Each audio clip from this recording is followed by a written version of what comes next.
Punish करना है और किसको नहीं करना है, किसे एक्सेप्ट करना है और किसे नहीं करना है, किस पर अनुग्रह करना है और किस पर नहीं करना है। अब इस पॉइंट को हम लोग जब देखेंगे तो आपको पता चल जाएगा कि हमारे सारे प्रयास फेल हैं उसके आगे, क्योंकि आप जो कुछ भी यानी शरीर से जो भी क्रियाएं कर रहे हैं उसमें आप फॉल्टी पाए जा रहे हैं, वो एक्सेप्टेबल नहीं है। आज कलीसियाएं इस पॉइंट से बहुत दूर निकल चुकी हैं। उनके कलीसिया में, लोगों के माइंड में, सेवक के माइंड में ये पॉइंट काम नहीं करता है। लेकिन आज मैं इसी पॉइंट को आपके सामने रखूंगा। मेरे साथ निकाल लीजिए, निर्गमन की पुस्तक निकालिए, निर्गमन की पुस्तक, the book of exodus in English, निर्गमन की पुस्तक, और उसका सबसे पहले निकालिए 8 अध्याय, 8 अध्याय उसका 20 पद से पढ़िए। फिर यहोवा ने मूसा से कहा, बिहान को, बिहान का मतलब क्या होता है? सवेरे। अरे वाह, अपने यहाँ की भाषा है ना। बिहान को है तड़के उठकर, हाँ, बिहान का मतलब कल और तड़के का मतलब सवेरे। कल सवेरे उठकर फिरौन के सामने खड़ा होना, वो तो जल की ओर आएगा और उससे कहना कि यहोवा तुझसे ये कहता है कि मेरी प्रजा के लोगों को जाने दे कि वे मेरी उपासना करें। यदि तू मेरी प्रजा को ना जाने देगा तो सुन, मैं तुझ पर और तेरे कर्मचारियों और तेरी, अब देखिए एक सेक्शन ये तैयार कर लीजिए, फिरौन, इस मिस्र का बादशाह, उसके कर्मचारी और उसकी प्रजा, ठीक, उन पर और तेरे घरों के झुंड के झुंड, तेरे घरों में झुंड के झुंड डांस भेजूंगा और मिस्रियों के घर उनके रहने की भूमि भी डांसों से भर जाएगी। उस दिन मैं गोशेन देश को, जिसमें मेरी प्रजा रहती है, इजराइल्स, हाँ, इजरायली लोग, जिसमें मेरी प्रजा रहती है, क्या करूंगा? देखिए मिस्र में ही है, इजरायली कहां है? In the Egypt. और मिस्र में परमेश्वर मिस्री कर्मचारी, मिस्र के राजा, मिस्र के कर्मचारी और मिस्र की प्रजा और अपनी प्रजा के बीच अंतर करना जानता है। क्या आप प्रार्थना से ये कर सकते हैं? किसी प्रयास से ऐसा कर सकते हैं? नहीं कर सकते ना। आज देखिए ये अंत के दिनों को शुरू में दिखाया गया है। This is the picture of our days. ये दृष्टांत है हमारे लिए, और ये हमको ये दिखाने के लिए रखे गए हैं कि जैसे वहां किया था, कलीसिया के लोगों के लिए भी परमेश्वर ऐसे ही करेगा जी। और उसमें किसमें? इजरायलियों के बीच में, उनके घरों में, वो मेरी प्रजा है, उनमें डांसों के झुंड नहीं होंगे, जिससे तू जान ले कि पृथ्वी के बीच मैं ही यहोवा हूं और मैं अपनी प्रजा और किसकी प्रजा? तेरी का मतलब किसकी? नहीं, तेरी प्रजा का मतलब किससे बात कर रहा है? मिस्र के राजा से, संसार के शासक से परमेश्वर कह रहा है। और कौन है संसार का शासक? परमेश्वर। जो भी व्यक्ति बंदा सामने, उस बंदे को मत देखिएगा, बिहाइंड द उस person the power is satanic power. हमेशा याद रखिएगा, Satan is in power in the world, but we have great power from our God. हमारा परमेश्वर बहुत सामर्थी है। तुम केंद्र सरकार तक की पावर रखते हो, हम हेवनली गवर्नमेंट की पावर रखते हैं। आओ लो टक्कर। परमेश्वर को कभी हल्के में मत लेना। तुम्हारी बुद्धि काम नहीं करती है, तुम नहीं जानते हो परमेश्वर कौन है, तो परमेश्वर के आगे अपनी छोटी सी बुद्धि से कोई युक्ति मत रखना, क्योंकि तुम्हारी सारी युक्तियां उसके आगे फेल हैं। इसीलिए सुलेमान ने लिखा था, परमेश्वर के सामने ना तो कोई बुद्धि, ना कोई युक्ति, ना कोई समझ कुछ काम नहीं करेगा। ये वाला काम एक कमजोर व्यक्ति और एक अज्ञान व्यक्ति जिसे परमेश्वर के बारे में नहीं मालूम है, वो बहुत ज्यादा करता है। अब परमेश्वर का आत्मा जिसके जीवन में काम कर रहा है, उसके सामने भी तुम्हारी नहीं चलेगी। हालेलुया जी। अब देखिए यहां पे क्या लिखा है कि मैं अपनी प्रजा और तेरी प्रजा में अंतर ठहराऊंगा। ये चिन्ह कल होगा। ये चिन्ह था, ये महामारी एक चिन्ह के रूप में थी, और ये चिन्ह केवल उस जमाने के लोगों के लिए नहीं था, हमारे लिए भी है। पूछिए कैसे? मेरे साथ निकालिए यशाया नबी की पुस्तक, उसका 46 अध्याय, आइज़ाया चैप्टर 46 और उसका 8 पद से 10 पद तक पढ़िए। हे अपराधियों, इस बात को स्मरण करो और ध्यान दो, इस पर फिर मन लगाओ। प्राचीन काल की बातें स्मरण करो जो आरंभ ही से है, यानी पीछे ले जा रहा है जी, क्योंकि परमेश्वर मैं ही हूं, दूसरा कोई है नहीं मेरे अलावा। मैं ही परमेश्वर हूं, रिपीटेडली बोल रहा, मैं ही परमेश्वर हूं और मेरे तुल्य, यानी परमेश्वर के इक्वल कोई है ही नहीं। तुम किसको परमेश्वर के इक्वल बैठाए हुए हो, इसको जांच लो, उसके इक्वल कोई है नहीं जी। मैं तो अंत की बात आदि से, यानी आरंभ से और प्राचीन काल से उस बात को बताता आया हूं जो अब तक हुई नहीं है, असली तो अब होने वाली है। हाल बस प्राचीन काल से परमेश्वर अंत की बातों को बताने की कोशिश कर रहा है। ये फिगरेटिव्स हैं, इसको आप ऐसे भी बोल सकते हैं एरोगोरिकल।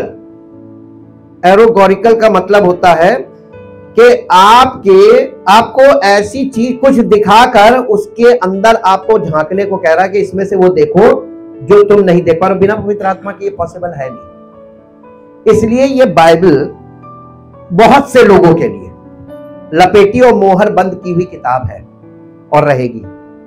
ये केवल उसी के लिए खुलेगी जिसके लिए परमेश्वर खोलेगा। इल्यूमिनेशन इसका होली स्पिरिट से है। अब आप देखिए यहां पे आपको एक चीज देखने को मिल रही है कि वो प्राचीन काल से हमें अंत के दिनों में होने वाली चीजें बताया जा रहा था। यहां पर 10 प्लेग्स दिखाए, 10 विपत्तियां दिखाई गई हैं, और ये 10 विपत्तियां आपको एंड टाइम प्लेग्स फिर मिलेगी, फिर आएगी, और इससे भी ज्यादा, इसकी इंटेंसिटी इससे ज्यादा होगी। तो अब जो आएंगी वो इससे ज्यादा पावरफुल होगी। महामारियां, वो महामारियां हल्की थी, लेकिन अब जो आएंगी, अभी तो कोविड से ही लोग परेशान हैं, इससे भी भयानक आने वाली है।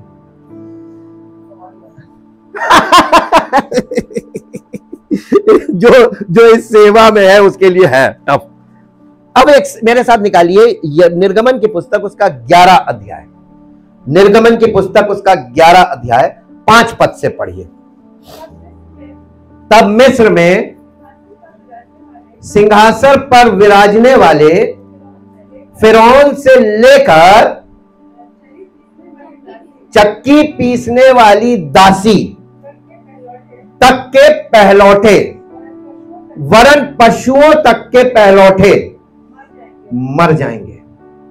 ये कहते हैं, इसको बोलते हैं एंजल ऑफ डेथ आके काम करेगा, मृत्यु का दूत भेजा जाएगा। आखिरी विपत्ति है। यीशु मसीह को आखिरी शत्रु कौन है मालूम है? मृत्यु। उसको यीशु मसीह हराएगा। वो कैसे हराएगा? लोगों को अपनी आत्मिक देह दे देगा जो कलीसिया के लोग हैं, लेकिन ये फर्स्ट रेजरेक्शन वालों को मिलेगी केवल। और इसके बाद 1000 वर्ष के राज्य के बाद जब पुनरुत्थान होगा, जिसका लोग ज्यादा इंतजार कर रहे हैं, बॉडीली रेजरेक्शन, वो दंड का पुनरुत्थान होगा। वो सबको जीवित करके और सबको अनंत दंड में भेजेगा और अंतिम शत्रु मृत्यु हराया जाएगा, फिजिकल डेथ को हराएगा। This is the last enemy. अब देखिए यहां पर यह दिखाया जा रहा है कि ये एंजल ऑफ डेथ को परमेश्वर भेजेगा, तो ये चोजन जनरेशन में हमको दिखाया जा रहा है। और कलीसिया जो है वो स्पिरिचुअल इजराइल है। ये फिजिकल इजराइल में दिखाया गया, वही स्पिरिचुअल इजराइल में भी होगा। अब देखिए यहां पे उसने बोला कि ये सबके पैलौठे मर जाएंगे और सारे मिस्र देश में बड़ा हाहाकार, यानी पूरी दुनिया में बड़ा हाहाकार मचेगा जब ये होगा, फिर से होगा जी। यहां तक कि उसके समान ना तो कभी कोई हुआ और ना कभी होगा। और यही बात एंड टाइम में लिखी कि ऐसी विपत्ति होगी ना कभी हुई है ना होगी। देखिए कंपैरिजन देख लीजिए जी। पर इजराइलियों के विरुद्ध क्या मनुष्य, क्या पशु, किसी पर, अब आपको यह बात समझ में नहीं आएगी, आउट ऑफ कॉन्टेक्स्ट हो गई। कोई कुत्ता भी ना, अब एक मिनट आपको हम इसको क्लियर कर दें। इसके लिए आपको यानी इजराइल की हिस्ट्री मालूम होना बहुत जरूरी है। मिस्र का इतिहास। मिस्र में ये जो इजरायली लोग थे ये गुलाम थे, स्लेव्स, खरीदे हुए गुलाम। और ये गुलाम लोगों के लिए जो बड़े बड़े लोग होते थे, वो गुलामों को कि वो भाग ना जाए उनके लिए कुत्ते पालते थे। और वो कुत्ते जब वो भागने की कोशिश करते, कुत्ते भौंकते थे, और अगर वो भौंकने से उसका मालिक नहीं आया तो कुत्ते जाके उस पर अटैक कर देते थे। ये इसलिए था कि ये गुलाम भाग ना जाए। तो यहां पे वही बात लिखी कि उन पर कुत्ता भी ना भौंकेगा, यानी वो निकलेंगे, कुत्ता नहीं भौंकेगा, क्योंकि कुत्ते के पैलौठे सब मर जाएंगे जी। जिससे तुम जान लो कि मिस्रियों और इजराइलियों में मैं यहोवा कैसे कैसे अंतर करता है। आपको भी मालूम नहीं है, वो अंतर कर रहा है। जितने born again believers in the body of Christ होंगे, उन पर कोई चीज अफेक्ट करेगी नहीं, क्योंकि यीशु मसीह ने कहा था I will build my church, और अधोलोक के फाटक, the infernal region of the powers, यानी दुष्ट की शक्तियां उन पर काम नहीं करेंगी, अटैक करेंगी लेकिन उन पर प्रबल नहीं होगी, जयवंत नहीं होगी। और इसीलिए मसीही जीवन जयवंत होना बहुत जरूरी है। सच्चे मसीही की पहचान उसकी जिंदगी से है, जयवंत जिंदगी से। और अगर जयवंत नहीं है तो वो मसीही नहीं है। अंतर वो कर रहा है। वचन से आपको ये अंतर मिलना चाहिए, और आप अगर इस अंतर में सही बैठते हैं तो आपके लिए गुड न्यूज है, वरना आपके लिए बैड न्यूज है। Who differentiate between the people of the world and the people of the body of Christ? परमेश्वर अपने लोगों में और संसार के लोगों में अंतर करना जानता है। भीतरी मनुष्यत्व सबसे पहला है, और ये शरीर से देखने से पता नहीं चलेगा, इसलिए किसी को ये नहीं मालूम कि किसको उसने चुन लिया, किसको नहीं चुना। हालेलुया। Be careful. आप अगर जीवन की रोटी नहीं खा रहे हैं और जिंदगी का पानी नहीं पी रहे हैं, और आप उसकी देह में नहीं बने रह सकते। मसीह की देह में रहने के लिए आपको जो भोजन दिया जा रहा है, जो जल दिया जा रहा है, ये अनंत काल के लिए दिया जा रहा है, ताकि आप अनंत काल तक सेटिस्फाइड रहें। ये प्रतिदिन वाला काम ही खत्म हो जाएगा। हालेलुया। परमेश्वर बहुत बड़े प्लान पे काम कर रहा है, लेकिन वो पार्ट्स में काम कर रहा है।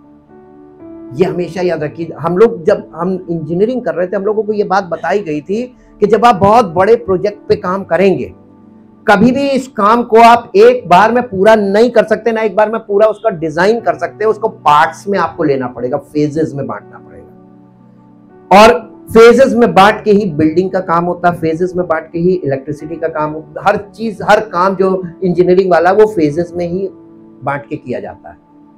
परमेश्वर ने इस उद्धार के कार्य को फेजेस में बांट के ही काम किया है। हम लोगों को वो सर्किट कंपाइल करना नहीं मालूम, इसीलिए परमेश्वर ने पवित्र आत्मा का वरदान दिया हुआ है। जी, अब यहां पे देखिए, मैं यहोवा, ये कौन सी 7वीं वर्ष है ना, 7वीं वर्ष फिर से पढ़िए। पर इजराइलियों के विरुद्ध क्या मनुष्य, क्या पशु, किसी पर कोई कुत्ता भी ना भौंकेगा, जिससे तुम जान लो कि मिस्रियों और इजराइलियों में मैं यहोवा अंतर करता हूं। इसको इंग्लिश में पढ़ दीजिए। But against any of the Israelites shall not so much as a dog move his tongue against man or beast, that you may know that the Lord makes a distinction between the Egyptian and Israelites. ऐसे ही जैसा वहां किया था ऐसे ही फिर करेगा संसार के लोगों में और मसीही लोगों में।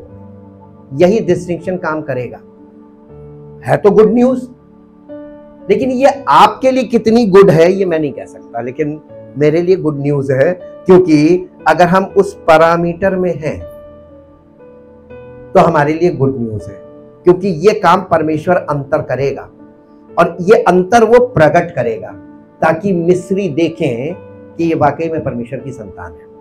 इससे क्या होगा? परमेश्वर की महिमा होगी।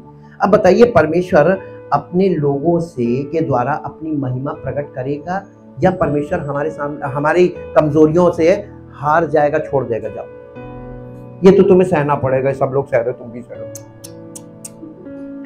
ऐसा नहीं करता वो, गलत नहीं पुचकारेगा वो। कहीं सर्किट में कोई प्रॉब्लम होगी, बत्ती जलेगी नहीं। हम इस प्रिंसिपल को पकड़ के चलते हैं, और अगर बत्ती नहीं जल रही है तो या तो इलेक्ट्रिसिटी आ नहीं रही है, first go and check power is there or not. उसके बाद कनेक्शन इज ओके, वायरिंग कहीं फूक तो नहीं गई, ओपन सर्किट, शॉर्ट सर्किट कुछ भी हो सकता है, या कहीं लाइट फ्यूज तो नहीं हो। ये सारे रीजंस हैं। लेकिन अगर सब कुछ सही है, जलनी चाहिए, और अगर नहीं जल रही है तो कुछ प्रॉब्लम। हालेलुया। बेस बना के रखिए अपनी लाइफ में, बेस आधार होना चाहिए। हम व्यर्थ में उसका नाम नहीं ले रहे हैं, ये व्यर्थ में उसका नाम लेने में आज्ञा मना किया है, मेरा नाम व्यर्थ में मत लेना। परमेश्वर की महिमा सच्ची महिमा है, हम करते नहीं है, वो अपनी महिमा हमारे जीवन से प्रकट करता है। He glorify himself through our lives, यही वो चाहता है। अब मेरे साथ नए नियम में आ जाइए, मत्ती रचित सुसमाचार उसका 22 अध्याय निकालिए। 22 अध्याय 1 पद से लेके और 14 पद तक पढ़ेंगे। यीशु फिर उनसे दृष्टांतों में कहने लगा, स्वर्ग का राज्य उस राजा के समान है जिसने अपने पुत्र का विवाह किया, और उसने अपने दासों को भेजा कि निमंत्रित लोगों को विवाह के भोज में। ये निमंत्रित लोग कौन थे? ये इजराइलियों की बात की जा रही है, ठीक। उनको बुलाया कि यही परमेश्वर के लोग हैं, इनको बुलाओ, क्योंकि विवाह भोज में परमेश्वर बुला रहा है जी। परंतु उन्होंने आना ना चाहा। फिर उसने और दासों को ये कहकर भेजा, निमंत्रित लोगों से कहो, देखो मैं भोज तैयार कर चुका हूं, मेरे बैल पले हुए पशु, यानी ये परमेश्वर अपने पुत्र के बलिदान को दिखा रहा है कि मैंने उसको बलिदान कर दिया है, अब तो आओ और सब कुछ तैयार है, अब आओ, सिर्फ तुम परमेश्वर के राज्य में प्रवेश पाओ, कुछ करना नहीं है। जी, विवाह के भोज में आओ, ये इनविटेशन है। परंतु वे उपेक्षा करके, कौन? जिनको निमंत्रण भेजा था, निमंत्रित लोग। आप मान लीजिए अपने घर में कोई काम करें और आप निमंत्रण लोगों को दे और सब अपने अपने बहाने मार के चले जाए, अब आपने जो खाना बनाया उसका क्या होगा? सारा इंतजाम इमेजिन कीजिए। नहीं, लेकिन आपको बुरा तो लगेगा यार, अपना समझा था, जिसको बुलाया था वो सब ने बहाने मार दिए। इनविटेशन को आप जब रिजेक्ट करते हैं विदाउट एनी स्ट्रॉन्ग रीजन, जब तक कोई मुख्य कारण ना हो, तो वो, और फिर एक व्यक्ति, दो व्यक्ति नहीं आ सकते, इमरजेंसी हो सकती है, सारे के सारों की इमरजेंसी हो गई, ये तो फिर मामला गड़बड़ है, इंटेंशन गड़बड़ है। जी, कोई अपने खेत को चला, देखिए सब अपने अपने काम में बिजी थे। आज भी लोगों को मालूम है, जब हम कहते हैं Sunday is must for you, अगर आप चाहते हैं परमेश्वर आपके बीच डिस्टिंक्शन करे, करेगा नहीं। अगर आप उसके साथ जुड़े नहीं है, करेगा नहीं। धोखे में मत रहना, हम सच बोल रहे हैं और हम वचन के आधार पर बोलते हैं। आप घर में बैठ के दुआ करोगे, कुछ नहीं सुनेगा नहीं, उसने दुआ करने के लिए आपको नहीं बुलाया। प्रार्थना तो उसका पुत्र प्रभु यीशु मसीह हमारे लिए करता ही है, प्रतिदिन पिता के बगल में बैठ के। तुम कौन सी प्रार्थना कर रहे हो? तो अपने घर में क्या कर रहे हो? जब परमेश्वर की उपस्थिति में आने का टाइम है तो आपको कहां होना चाहिए। लेकिन वो लोग के एक्सक्यूजेस देखिए, कोई अपने खेत को, यानी कोई अपने काम पे चला गया। खेत का मतलब काम जी, कोई अपने व्यापार को चला गया, दुकान खोल ली। अन्य लोगों ने जो बच रहे थे उनके दासों को पकड़कर उनका अनादर किया। रोज चले आते हो बुलाने के लिए जी, और मार डाला जी। तब राजा को क्रोध आया और उसने अपनी सेना भेजकर उन हत्यारों का नाश किया और उनके नगर को फूंक दिया। आगे है, तब उसने अपने दासों से कहा, विवाह का भोज तो तैयार है, परंतु निमंत्रित लोग कहीं जैसे वो अयोग्य ठहरे, हम भी ना हो। सेम बीतेगा, उन पे बीती, हम पर भी बीतेगी। वो आप पे बिल्कुल दया नहीं करेगा, भूल जाइए जी। इसलिए चौराहों पर जाओ और जितने लोग तुम्हें मिले जो अयोग्य हैं, ये मालूम है, ये दिखाया गया, अन्य जातियों की एंट्री खुल गई। जाओ, ये अयोग्य है, इनको कोई नहीं पसंद करता, लाओ इन्हीं को लाओ, मैं इन्हीं को एक्सेप्ट करूंगा। तो जो आगे थे, प्रथम थे इजरायली, वो पीछे कर दिए गए। अब प्रथम कौन है? लेकिन वो गलती जो वो कर रहे थे, कहीं हम तो नहीं कर रहे हैं। हम उसी पे लाके क्वेश्चन मार्क लगाते हैं जी। सबको विवाह के भोज में बुला लाओ। अतः उन दासों ने सड़कों पर जाकर क्या बुरे क्या भले जितने मिले सबको इकट्ठा किया और विवाह का घर अतिथियों से भर गया जी। जब राजा अतिथियों को देखने भीतर आया तो उसने वहां एक मनुष्य को देखा जो विवाह यानी जो तैयारी के साथ नहीं आया था। भाई आप कहीं पार्टी में जा रहे हैं तो पार्टी वियर तो होगा ना। सब लोग पार्टी वियर में थे, लेकिन एक बंदा था जो पार्टी वियर में नहीं था जी। उसने उससे पूछा, हे मित्र, तू विवाह का वस्त्र पहने बिना यहां क्यों आ गया? उसका मुंह बंद हो गया। तब राजा ने सेवकों से कहा, इसके हाथ पैर बांधकर इसे बाहर अंधियारे में डाल दो, वहां रोना। ये कहां पे बोल रहा है? कौन सी जगह है? सेंस कीजिए। इटर्नल पनिशमेंट में डाल दो इसको, क्योंकि ये धार्मिकता के वस्त्र नहीं पहने हैं। परमेश्वर ने अपने पुत्र को बलिदान किया है। ये पूरा गॉस्पेल पिक्चर है। ये this is the picture of the gospel. और ये पिक्चर आपको ये दिखाने के लिए रखी गई है ताकि आप सुसमाचार में भटक गए हो, अगर इस पिक्चर में जाके देखो। कलीसिया में लोग आएंगे, कैसे आएंगे?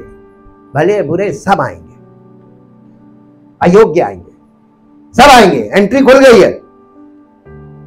स्पेशल इनविटेशन से कोई नहीं आ रहा है, जनरल इनविटेशन शुरू हो गया। स्पेशल जिनके लिए था वो अयोग्य निकले, अब जनरल एंट्री शुरू। हालेलुया। जब आप देखिए कि कोई बड़ा फंक्शन हो रहा है या कोई बड़ा इवेंट हो रहा है और टिकट महंगे हैं, नहीं बिके, सीटें खाली हैं, तो लास्ट में क्या होगा? जनरल एंट्री खोल, सबको बुला, आओ जो चाहे वो आ जाए। परमेश्वर ने भी तो यही किया। अब जनरल एंट्री जब शुरू हुई है तो ये एक खतरनाक चीज है। इसको मॉनिटर कौन करेगा कि कौन किस मकसद से घुसा है? कलीसिया में सब लोग आ रहे हैं। Jesus said I will build my church. तो हम नहीं बना सकते, पहली बात, और हम चर्च बनाने के लिए उसने हमें रखा ही नहीं, क्योंकि उसने हमको जिस काम के लिए रखा है, पौलुस की तरह मैं भी कहूंगा, उसने मुझे सुसमाचार सुनाने के लिए रखा है। दिस इज माई ड्यूटी, और इसी के लिए उसने मेरा अभिषेक किया है। और मेरा काम आपको सुसमाचार सुनाना है, बाकी हिसाब आपसे कर लेगा, और वो डिफरेंशिएट भी कर लेगा। कोई फर्जी व्यक्ति घुस नहीं पाएगा किंगडम में। एक आदमी मिला और उसको उसने पहचान लिया और सीधे उस पर कार्रवाई हो गई। इसके बाद 14वां पद पढ़ दीजिए। क्योंकि बुलाए हुए तो हाँ। अब आपसे एक क्वेश्चन करना मांगते हैं, रीजनिंग, बुलाए हुए और चुने हुए। बुलाए हुए बहुत हैं, तो कलीसिया में बहुत लोग होंगे, लेकिन इसमें से कौन बुलाए हुए हैं, कौन छुड़ाए हुए या कौन चूजन है, चुने हुए, इनका अंतर कौन करेगा ना? और इसके बिना पुनरुत्थान के भागी नहीं होंगे, चुने हुए लोग भागी होंगे। बुलाए हुए, अब आपको अपने अंदर झांक के देखना है कि आप अभी बुलाए वाली श्रेणी में, इनविटेशन मिला था, आ गए, कि आपको उसने चुन लिया है। बॉर्न अगेन चुने हुए लोग हैं, और जो बॉर्न अगेन नहीं है वो बुलाए हुए हैं। अब यहां पे भी डिस्टिंक्शन कर रहा है परमेश्वर, किसी को पता नहीं चल रहा है, लेकिन अफसोस है, वचन अगर आपके पास है, पवित्र आत्मा आपको दिया गया है, तो पवित्र आत्मा हमको वचन की गहराइयों में ले जाके दिखाता है, और देखना चाहिए आपको इंटरेस्ट होगा तभी तो दिखाएगा। अब आप कहेंगे नहीं, हमको कोई अच्छी बातें, मीठी मीठी बातें सुनाइए कि आज तुम्हारे जीवन में ये लॉटरी खुलने वाली, वो वाली बातें तो हम आपसे नहीं कर सकते, क्योंकि ऐसा कुछ होने वाला है नहीं। आपको हम जबरदस्ती ये भी नहीं कह सकते कि हम आपके लिए प्रेयर कर देंगे, प्रभु आपको ठीक कर देगा, आपकी सारी समस्याओं का समाधान होगा। नहीं, झूठ। उसने हमसे ये कहने के लिए बोला ही नहीं। उसने हमको बोला है कि सुसमाचार सुनो, हार्ड बातें करो, क्योंकि इस जनरेशन में हार्ड बातें ही लोगों को फायदा पहुंचाएंगी, और मीठी मीठी बातें धोखा देने वाले ज्यादा करते हैं। ये तो पहचान धोखा देने वालों की है। तो आपको धोखा पसंद है तो आपको मीठी बातें पसंद है। किस किस को मीठी बातें पसंद है? पुचकारने वाली, तसल्ली वाली बातें है? मीठी बातों के चक्कर में मत रहिए, मीठा आजकल नुकसान कर रहा है। हाँ, वो फिर पीपी फास्टिंग करानी पड़ेगी आपको, स्पिरिचुअल वाली भी। हालेलुया। बुलाए हुए तो और चुने हुए। अब हम आपको देखें, एक जनरल कॉल दिखाते हैं जो सबके लिए है, for Jews and for Gentiles, both, सबके लिए। मेरे साथ आ जाइए, यशायाह नबी की पुस्तक 55 अध्याय, यशायाह नबी की पुस्तक 55 अध्याय, उसका पहला पद पढ़िए। अहो का मतलब होता है जनरल इनविटेशन कॉल। अहो का मतलब होता है जोर से लोगों को इस बात को डिक्लेयर करना कि आओ, कम। इसको कहते हैं जनरल इनविटेशन, ओपन इनविटेशन भी आप कह सकते हैं, खुला निमंत्रण, जो कोई चाहे आ जाए। Call for every person. आप कॉल को रिसीव करेंगे तो आ जाएंगे, और नहीं रिसीव करेंगे तो नहीं आएंगे। ठीक, पहली बात तो कॉल, उसके बाद अहो का मतलब कॉल। जी, सब प्यासे लोगों, किसको बुला रहा? Call for thirsty people, only for. लेकिन आप बहुत से जाएंगे, जिनको नहीं लग रही वो भी आ जाएंगे। देखा लो, देखें क्या पिला रहा है, हम भी देखे चलेंगे। हाँ, देखिए जरा क्या होता है। सब प्यासे लोगों, पानी के पास आओ। मालूम है, पानी जो है, पानी यहां पर, पानी का मतलब है परमेश्वर की उपस्थिति। आप इसको कंफर्म कीजिए। देखिए, बाइबल इंटरप्रेट्स इटसेल्फ, ये बाइबल अपने आप को खुद इंटरप्रेट करती है। मेरे साथ आइए, यिर्मयाह नबी की पुस्तक, यहां कुछ लगा लीजिए क्योंकि हम लोग पलटेंगे। इसको बोलते हैं सर्वे। यिर्मयाह नबी की पुस्तक, द बुक ऑफ जेरेमाया, यिर्मयाह नबी की पुस्तक, उसका मैं आपके साथ निकाल लूं।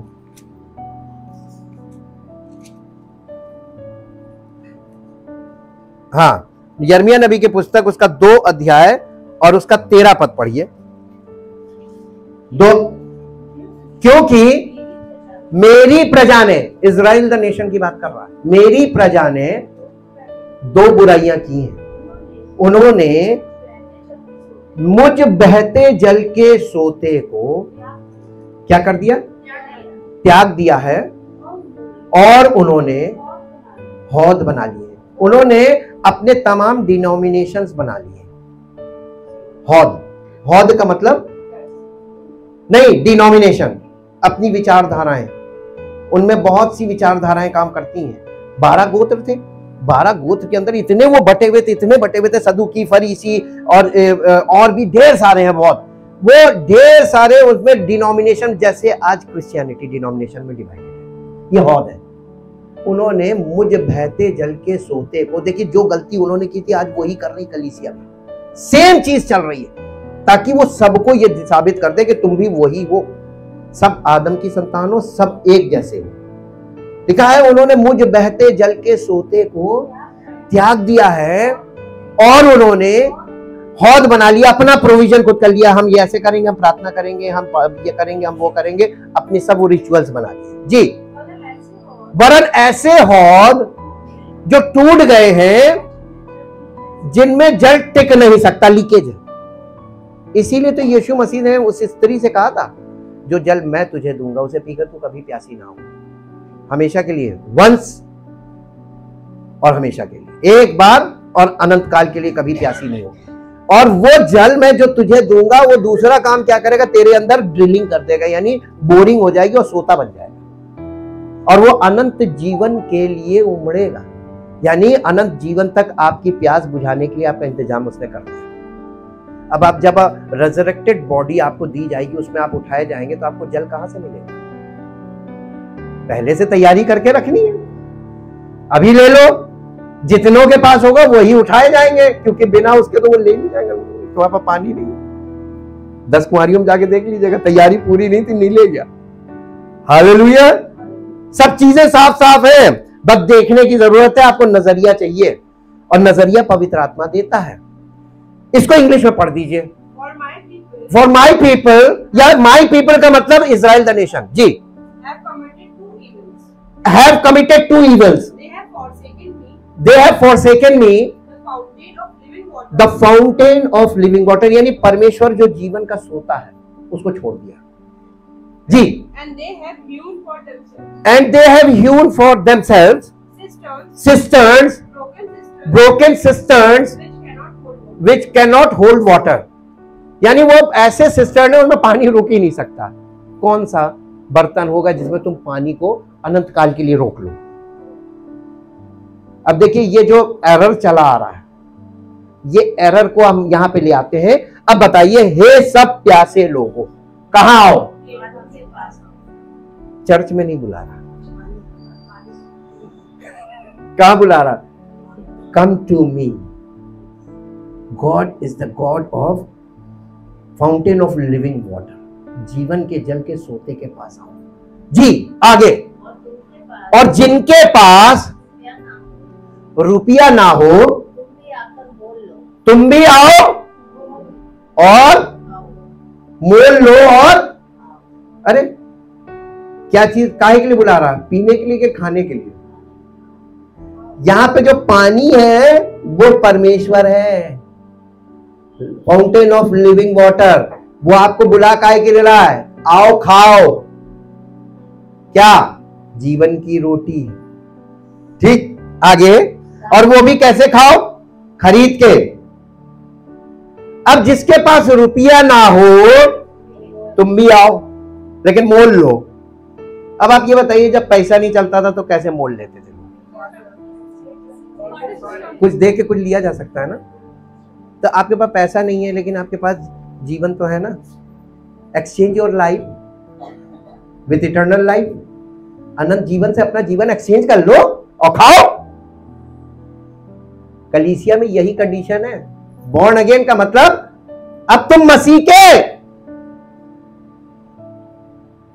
और तुम अपनी जिंदगी जो यीशु मसीह ने तुम्हारी पुरानी जिंदगी को कुर्बान कर दिया, तुम अपनी उस पुरानी जिंदगी के लिए मत जियो। अब तुम उस जिंदगी के लिए जियो जो जीवन का स्रोता तुम्हारे लिए है। अब तुम अनंत जीवन के वारिस हो सकते हो। गुड न्यूज है, लेकिन लोगों को समझ में नहीं आ रहा है। गॉस्पेल है ये जी।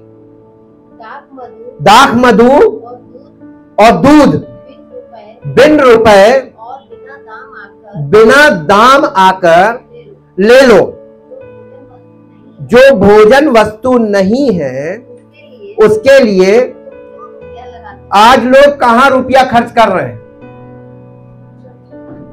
पवित्र आत्मा पाने के लिए लोग रुपया खर्च करते हैं। इनके पास जाए, वहां जाए, ये किताब ले ले, या ये कर ले, या ये कर ले।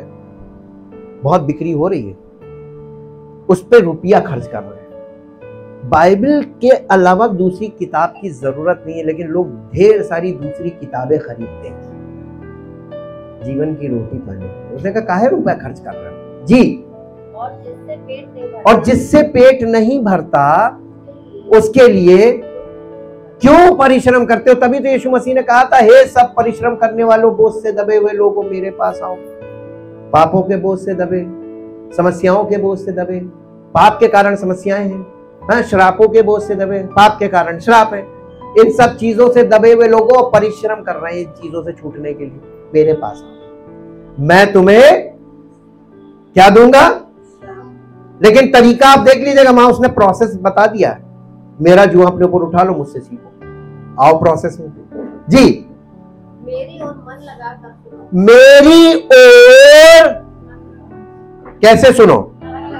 प्यासे होंगे तो मन लगा के सुनेंगे, और नहीं प्यासे होंगे तो अरे तो रोज आता रहता है, अरे हम कल सुन लेंगे, आज मैं पटाई, अरे नींद बहुत आ रही है, आज थक बहुत गए। हमारी कोई प्रॉब्लम नहीं, हमको तो जिस काम के लिए रखा हमको उसका प्रतिफल वो देगा और दे रहा है, लेकिन आपसे आपका हिसाब कर लेगा। ठीक जी। तब तुम उत्तम वस्तुएं खाने पाओगे। कब? मन लगाकर। मन ही तो नहीं लगता है, मन तो उचकता फिरता है। आपकी अपनी क्या इच्छा है उसमें आपका मन अटका हुआ, ये चीज नहीं होगी, ये चीज है, ये चीज नहीं, फिक्स हो गया माइंड। फिक्स माइंड देखा, ये डिसऑर्डर है, साइकोलॉजिकल डिसऑर्डर। किसी चीज, किसी का, व्यक्ति का माइंड किसी एक बात पे जाके फिक्स हो जाए, है कि नहीं? डिसऑर्डर है ना। और इसके लिए बहुत मुश्किल होती है कि उसका माइंड वहां से हटाया जाए, डिस्ट्रैक्ट, वो व्यक्ति खुद डिस्ट्रैक्शन पैदा करे अपने अंदर। डिस्ट्रैक्ट होना बहुत जरूरी है। मेनिया बोलते हैं, हाँ बिल्कुल सही वर्ड बोला, मेनिया, यानी एक धुन लग गई बस, ये इसको जिद भी आप बोल लेंगे। और जिद करना ये भी अपने आप में साइकोलॉजिकल डिसऑर्डर है मेंटल डिसऑर्डर कह लीजिए, ये डिसऑर्डर्स हैं जी। और चिकनी चिकनी वस्तुएं खाकर संतुष्ट हो जाओगे, यानी सेटिस्फाइड कर देगा वो आपको जी। कान लगाओ और मेरे पास आओ, सुनो, तब तुम आत्मिक जीवन में, स्पिरिचुअल लाइफ कैसे है? सुनो चलो, सुनो चलो, सुनो चलो, सुनो और जियो, यानी वैसे ही चलो जैसे सुन रहे हो। अब आप ये बताइए, हवाई जहाज ऊपर उड़ रहा है, कब तक उड़ेगा? जब तक पायलट सुन रहा है तब तक तो वो उड़ रहा है, जैसे ही वो उसका कम्युनिकेशन कट होता है, clash. Spiritual life just like that. आत्मिक जीवन में कोई ऐसा पर्टिकुलर वे नहीं है कि आपको बता दिया जाए कि ये रास्ता है, वहां पर ये ढाबा पड़ेगा, फिर ये वाली दुकान पड़ेगी, और फिर ये वाला मोड़ पड़ेगा, फिर ये लिखा होगा, ये लिखा होगा। ये सड़क मार्ग में होता है। हवाई मार्ग में कुछ ऐसा आपने देखा कभी है? और पानी वाला जो ओशंस पे जो पानी के जहाज चलते, वहां पर भी आपने नहीं देखा होगा, वहां पर भी सुन के ही चला जाता है। वो रास्ता जहां पर पर्टिकुलर वे नहीं होता है और वहां पे चलना होता, अनंत का मार्ग है वो, तो वहां पर कैसे चलेंगे? अरे सब लोग जब समझते हो तो करते क्यों नहीं हो? तरीका तो यही है। आत्मिक जीवन मसीह की देह में जितने लोग होंगे वो मसीह की सुनेंगे और चलेंगे। इसीलिए यीशु मसीह ने दावा किया था, मेरी भेड़ें मेरा शब्द पहचानती, पहली बात, और मेरी भेड़ें मेरा शब्द सुनेंगी, दूसरी बात, और मेरी भेड़ें पराये के पीछे नहीं जाएंगे, तीसरी बात, मेरी भेड़ें केवल मेरे पीछे चलेंगी, चौथी बात। 4 बातें उसने बोल दी, तो सुन के ही तो चलेंगी। है? हाँ, पहले तो भेड़, वही तो मेन चक्कर, तो शुरुआत तो करे। भेड़ तो अभी बने, अभी भेड़िए भेड़ के रूप में किसको फाड़ खाए घूम रहे। हम पर्टिकुलर किसी व्यक्ति को नहीं बोल रहे, बुरा ना मानिएगा, लेकिन अंतर में क्या है ये तो परमेश्वर ही जानता है, और वो वक्त पे आपके जीवन में दिख भी जाता है। जी, इसको इंग्लिश में पढ़ दीजिए। ये ध्यान जो क्या लिखा है सुनो। Incline your year. इंक्लाइन का मतलब क्या होता है?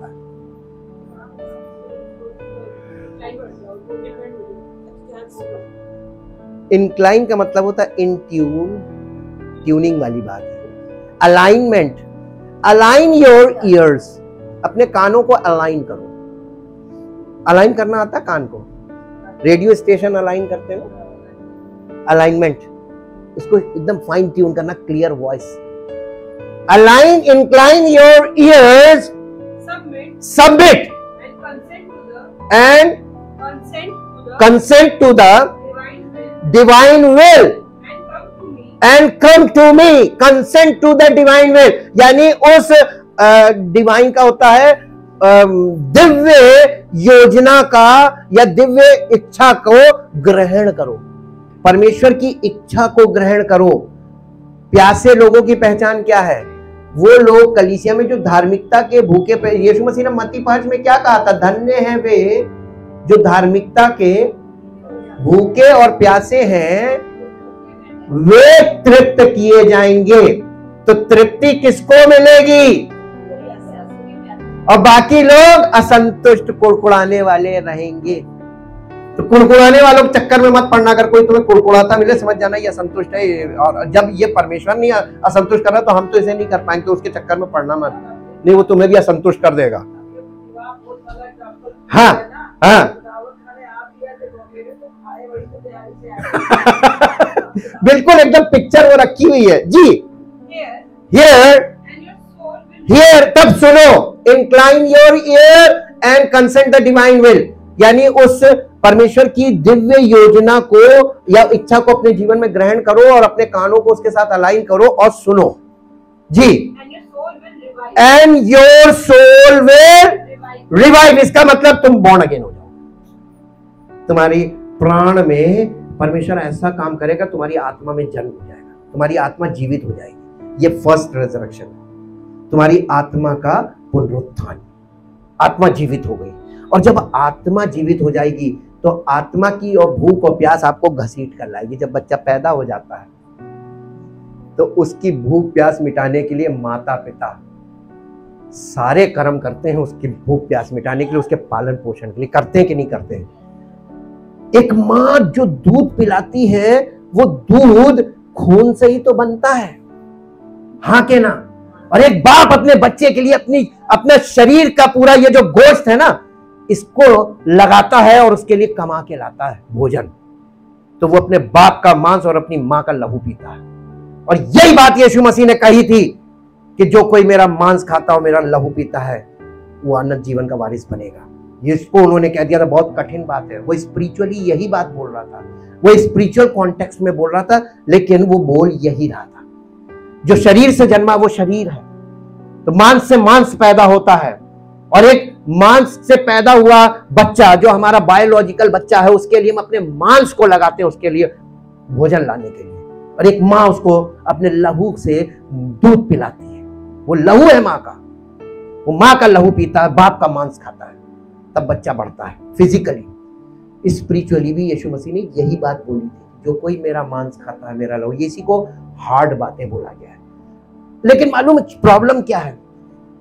प्रॉब्लम ये शुरू से रही है। अब प्रॉब्लम भी साथ में देख लीजिए, पौलुस की प्रॉब्लम थी, वो यीशु मसीह की प्रॉब्लम थी, वो पवित्र आत्मा की प्रॉब्लम, वो आज हम लोगों की सबकी प्रॉब्लम है कलीसियाओं में।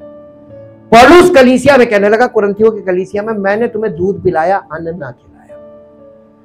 अन्न का मतलब होता है strong teaching, hard teaching. Strong meat का मतलब होता है हार्ड फूड, स्ट्रॉन्ग फूड। इसका मतलब जो पचाने में ताकत चाहिए जिसके लिए, यानी इमेच्योर व्यक्ति उसको पचा नहीं सकता। कलीसिया में आज तक लोग स्ट्रॉन्ग मीट के लायक नहीं। अफसोस, अफसोस, क्योंकि उसने लिखा, पौलुस ने, इब्रानियों की पत्री हजारों वर्ष पहले हो गई, उसने लिखा कि तुम्हें तो अब तक गुरु हो जाना चाहिए था कलीसिया को, और तुम अब तक दूध पीते बच्चे हो। कलीसिया को बोला पौलुस, कलीसिया से कह रहा, मैं तुमसे ऐसे बातें ना कर सकता जैसे आत्मिक लोगों से, परंतु ऐसे बातें करो जैसे शारीरिक और मसीह में बालक, बेबी क्रिश्चियंस। केवल दूध चाहिए उनको, अच्छी अच्छी बातें बताइए, हम आएंगे दुआ करते, दैट्स ऑल। खजूर की डंडी नहीं दिखेगी तो लो नाराज, हम नहीं आएंगे, यहाँ खजूर की डंडी नहीं मिलती, पाम लीव्स नहीं।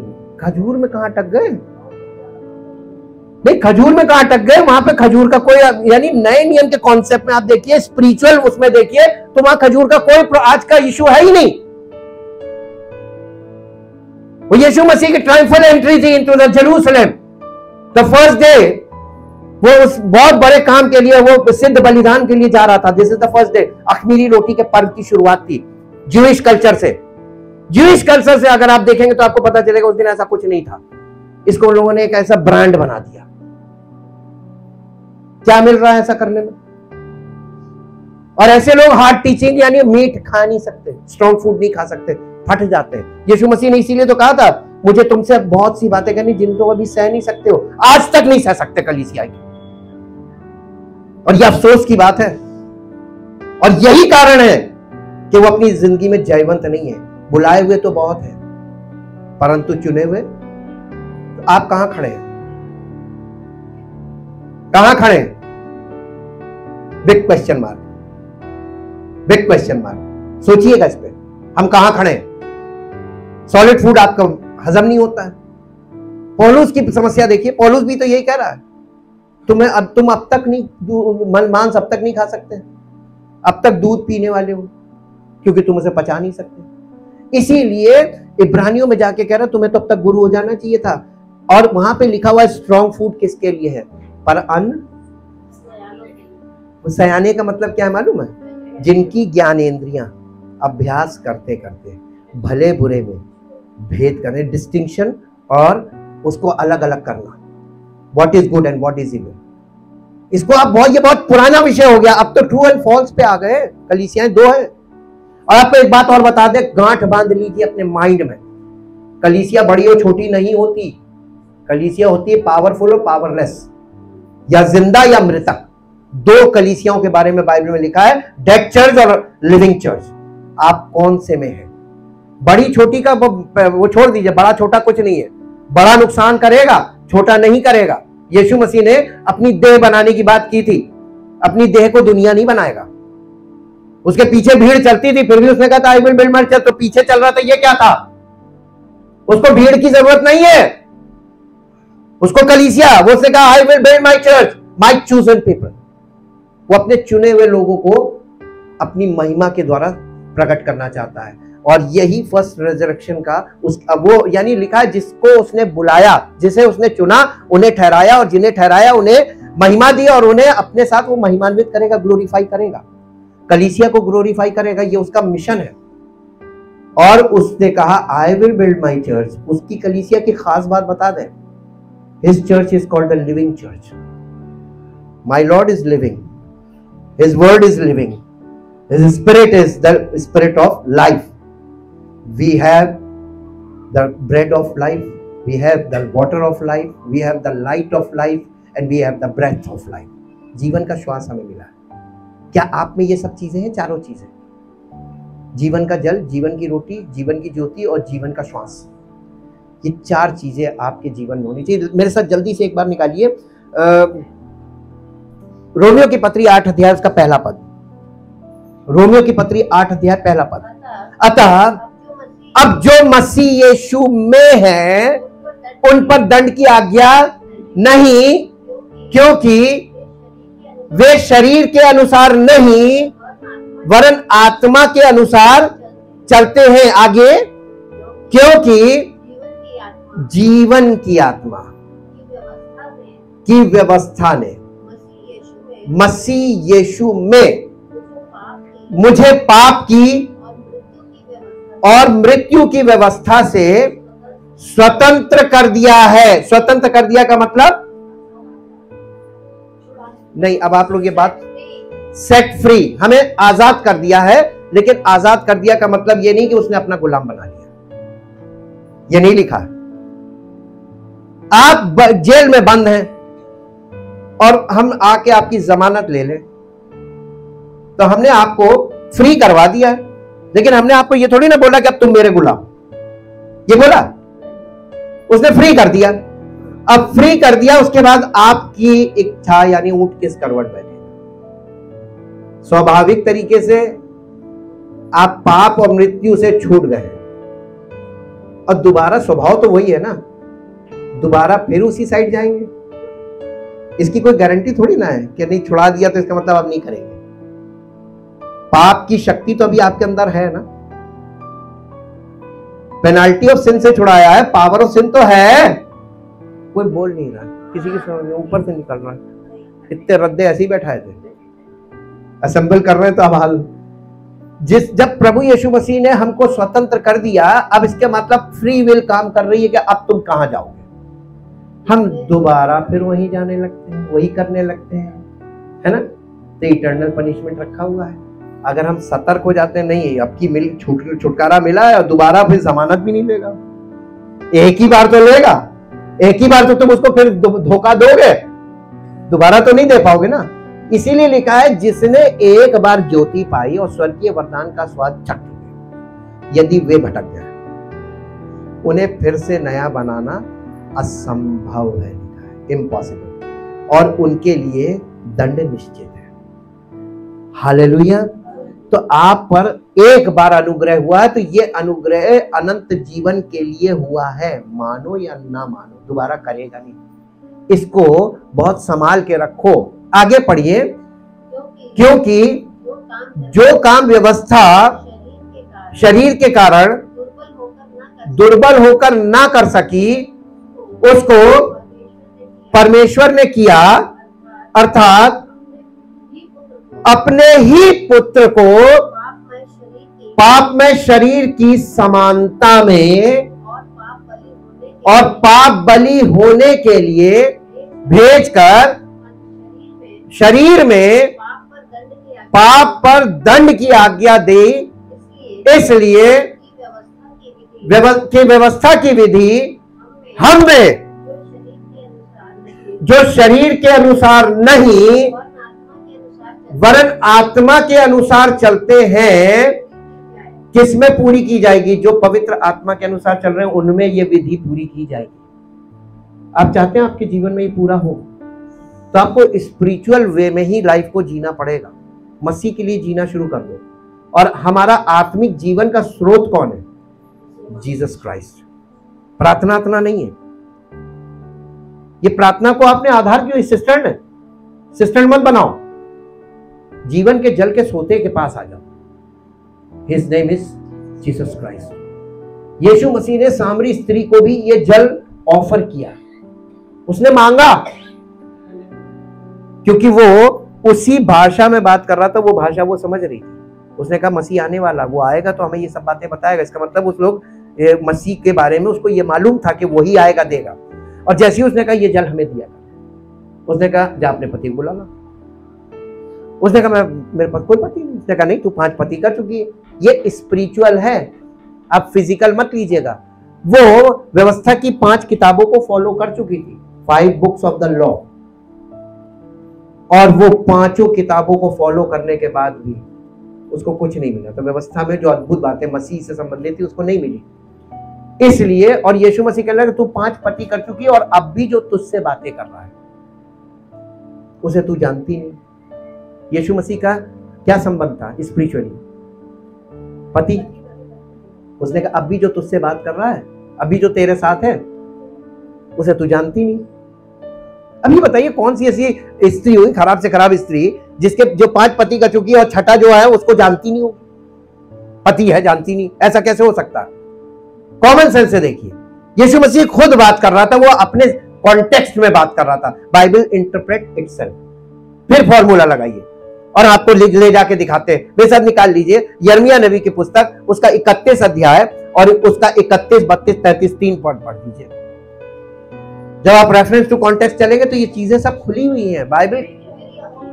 फिर यहोवा की ये भी वाणी है, सुन, ऐसे दिन आने वाले हैं जब मैं इज़राइल और यहूदा के घराने से नई वाचा बांधूंगा, वो उस वाचा के समान ना होगी जो मैंने उनके पुरखाओं से उस समय बांधी थी जब मैं उनका हाथ पकड़कर उन्हें मिस्र देश से निकाल लाया था, क्योंकि यद्यपि मैं उनका पति था तो भी उन्होंने मेरी वो वाचा तोड़ डाली। ओल्ड टेस्टमेंट में जो लॉ बुक्स हैं, देयर आर 5 लॉ बुक्स, पेंटाट्यूक, और ये 5 पुस्तकें व्यवस्था को दिखाती हैं।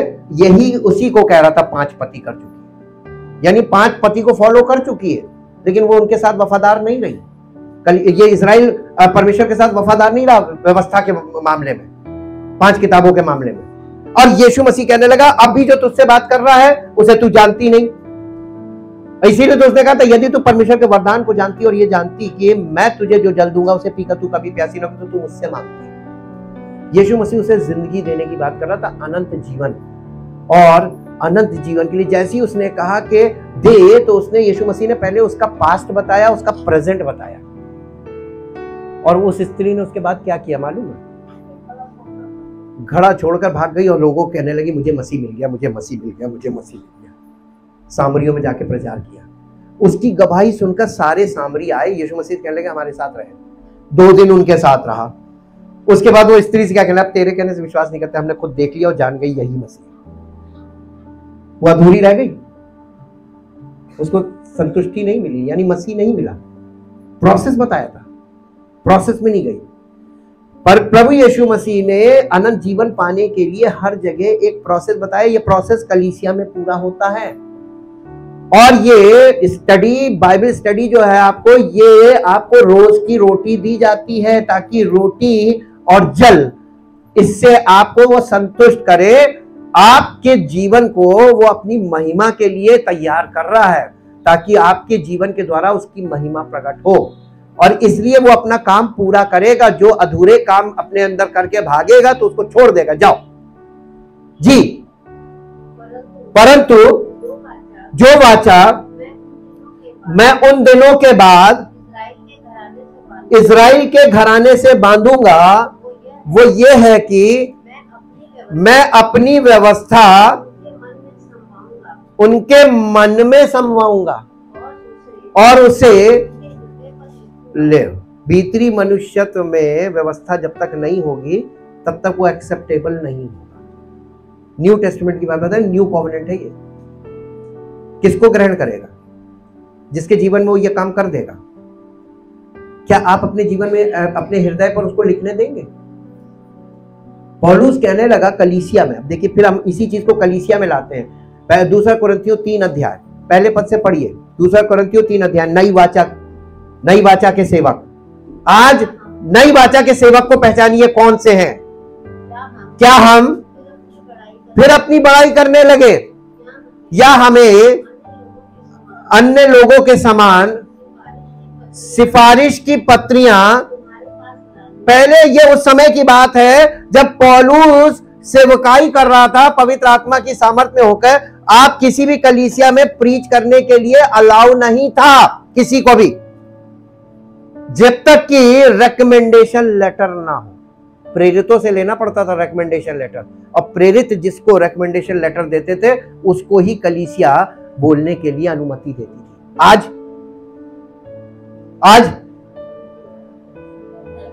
आज तो सबका वेलकम किया जा रहा है। क्या ये सही है? तो आज कलीसिया कहां पहुंच गई देख लीजिए, उसका नतीजा भी देख लीजिए जी। हमें अन्य लोगों के समान सिफारिश की पत्रियां तुम्हारे पास लानी या तुमसे लेनी है। क्या हमारी पत्री? तो पौलुस ने बहुत सटीक एग्जाम्पल रखा है। अरे पूरी कलीसिया को पत्री बना दीजिए, आपको किसी के रिकमेंडेशन की जरूरत नहीं। ये जिंदा पत्रियां बन जाएंगी, जिंदा जीवित पत्रियां।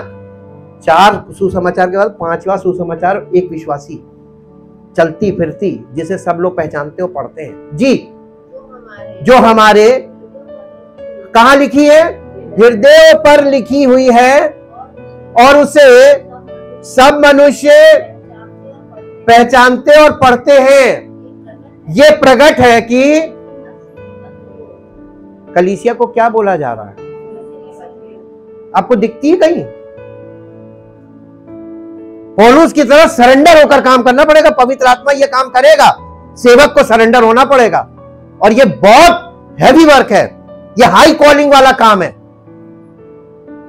यह नॉर्मल व्यक्ति सेवक नहीं कर सकता जी, जिसको हमने सेवकों के समान लिखा, और जो स्याही से नहीं परंतु जीवते परमेश्वर के आत्मा के द्वारा, पत्थर की पटियाओं पर नहीं परंतु हृदय की मांस रूपी पटियाओं पर लिखी है।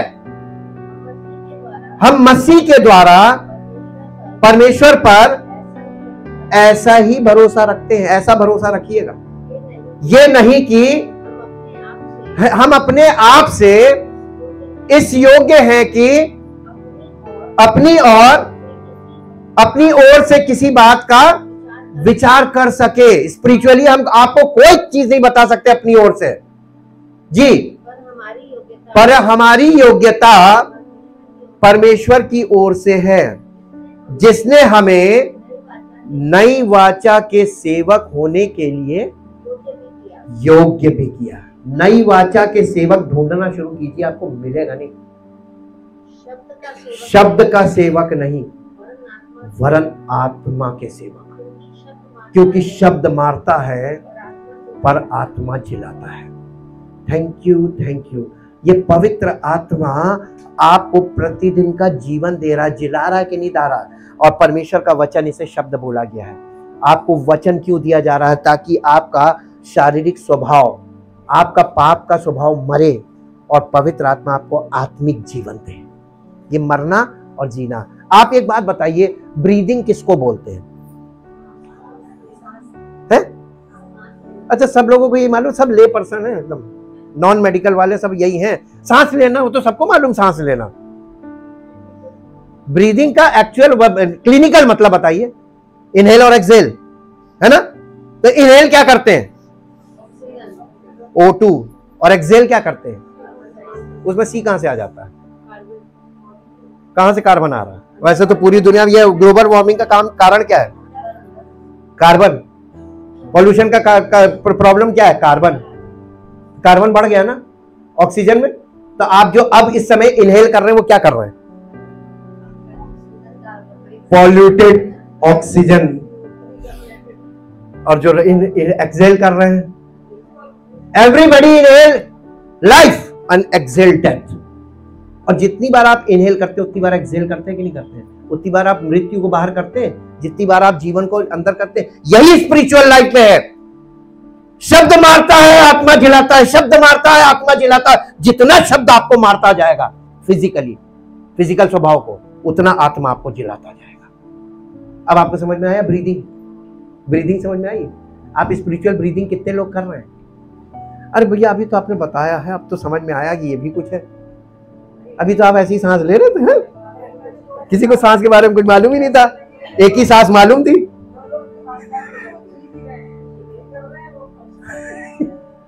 Hallelujah. Start spiritual breathing, inhale और एक्सहेल। याद रखिएगा, आप मृत्यु को उगलते हैं जब आप जीवन को रिसीव करते हैं। ऐसे ही आपको करना है। Thank you, thank you, thank you. जो लोग समझ में आ गया और ऐसा करने के इच्छुक हैं, अपने स्थान पे खड़े। थैंक यू परमपिता परमेश्वर, हम आपका हृदय से धन्यवाद करते हैं आपकी अद्भुत युक्तियों के लिए, अद्भुत बुद्धि के लिए, अद्भुत योजना के लिए, अद्भुत वायदों के लिए। प्रभु हम आपका धन्यवाद करते हैं। सब कुछ अद्भुत है, हमारी दिमाग की हमारी समझ से भी सब कुछ परे है। लेकिन हम धन्यवाद करते हैं आपके पवित्र वचनों के लिए, जो पवित्र आत्मा के द्वारा हमें उन बातों को भी समझने में सक्षम करते हैं जो हमारी समझ से परे है। पिता परमेश्वर, आपने हमें अनंत जीवन के लिए बुलाया है, और ये जीवन आज से हमें, जब आपके पुत्र प्रभु यीशु मसीह पर विश्वास करते हैं और उसे अपना उद्धारकर्ता ग्रहण कर लेते हैं, और वो हमको एक्सेप्ट कर लेता है, हमें अडॉप्ट कर लेता है, वहां से हमारे जीवन में ये अनंत जीवन की शुरुआत होती है। और ये जीवन हमारे अंदर पूरी तरीके से तैयार करके हमें इस जीवन के लिए पूरी तरीके से तैयार करता है, ताकि जब सही समय आए तो हम अनंत जीवन के लिए उसके साथ जा सके। वो हमें ग्रहण कर ले, हमें ले जाए, ताकि हम प्रभु के साथ सर्वदा रहें। परमपिता परमेश्वर, आपकी योजनाओं के लिए धन्यवाद करते हैं और चाहते प्रभु, जितने लोग धार्मिकता के भूखे और प्यासे हैं, और जो वास्तव में कलीसिया में इसीलिए आए हैं, केवल उद्धार पाने नहीं, बल्कि उद्धार का जीवन उनको चाहिए, और अगर उद्धार मिला और उद्धार का जीवन नहीं जिया तो वह अनंत दंड में चले जाएंगे। उनकी समझ में आ जाए प्रभु, ताकि वो सतर्क हो और आपके वचन को बहुत इंपॉर्टेंस दें, आपके वचन के लिए अपने कानों को अलाइन करें और ध्यान दें कि प्रभु उनके जीवन में क्या क्या करना चाहता है। आपकी योजनाएं हमारे जीवन में, हम सबके जीवन में पूरी हो, और हम सबका जीवन आपकी महिमा का कारण बने। सारी महिमा आपको मिले। इस प्रार्थना को आपके इकलौते पुत्र प्रभु यीशु मसीह के नाम से मांगते हैं, आमीन। अपने स्थानों